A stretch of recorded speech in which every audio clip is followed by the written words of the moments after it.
Simula October 1, nakaabang na ang mga Pilipino sa paghahain ng kandidatura ng mga nagnanais maluklok sa iba't ibang posisyon sa gobyerno. At hindi tulad noong 2019 midterm elections, tutok ang marami ngayon sa mga personahe at politiko na tumatakbo at tatakbo sa pagkapangulo. Ilan sa mga kilalang pangalan na nakapag-file na ng kanilang Certificate of Candidacy ay sina Senator Manny Pacquiao at Manila Mayor Isko Moreno. Nauna naman ang nagpahayag ng kanyang interes sa pagtakbo bilang Pangulo si Senator Ping Lacson.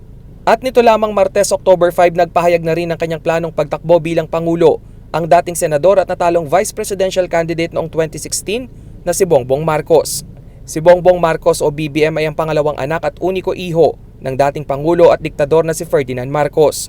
Ang ilang netizens at Marcos apologists talagang ikinatuwa ang naging desisyong ito ni BBM. Anila nasa uri ng liderato ng mga Marcos makakamit ang tunay na pag-unlad ng bansa. Habang ang ilan naman nagpaalalang marami ang namatay at bilyong-bilyon ang ninakaw sa kaban ng bayan noong panahon na ang pamilya Marcos ang nakaupo sa Malacanang. Ang mga martial law victim gaya ni Sister Noemi Francisco nagpaalala sa mga kapwa botante na maging makilatis sa kung anong uri ng lider ang iluluklok sa palasyo. Doble pasakit na umano ang nararanasang krisis ng mga Pilipino dahil sa pandemya at pagbagsak ng ekonomiya. Maging mulat sa paano sila nasasagasaan.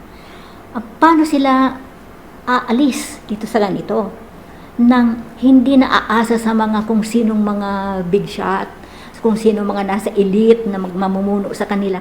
Sino ang magsasabi ng ano ang pagbabago? Tayo mismo mga mamamayan. Panahon na raw upang ang boto ng sambayanan ang maging boses upang unti-unting makabangon ng mga Pilipino at magkaroon ng matatag na gobyerno. Tumindig tayo at hanapin ang wastong kalutasan. Particularly, yung kalutasan dito sa pangunahing issue ngayon, pati nitong eleksyon, survival. Survival. At para mag-survive yan, napakahalaga yung demokrasya ng gagaling mismo sa laylayan. Hirit naman ng isa pang martial law victim na si Sister Lydia, ang susunod na magiging Pangulo ay dapat na may pakialam sa kalagayan ng mga mahihirap. Mas magiging maunlad at payapa raw ang Pilipinas kung magkakaroon ito ng pantay na karapatan para sa lahat. Ang dapat talagang paglilingkuran ng leadership ay yung mga walang karapatan. Hindi yung parang ang tumatama sa lahat ng benefits ay yung mga nasa opisyo. Para bang mahal lang nila ang masa pag nagkakampanya na mag-eleksyon. Naging kalakaran na umano na tila pinagkakakitaan na lamang ang posisyon at hindi na ito pamamaraan ng serbisyo publiko. Kasi ang laki na lang na gastos.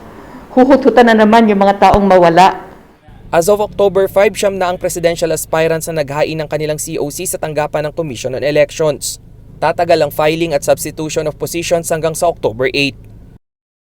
Rainiel Pawid, CLTV News.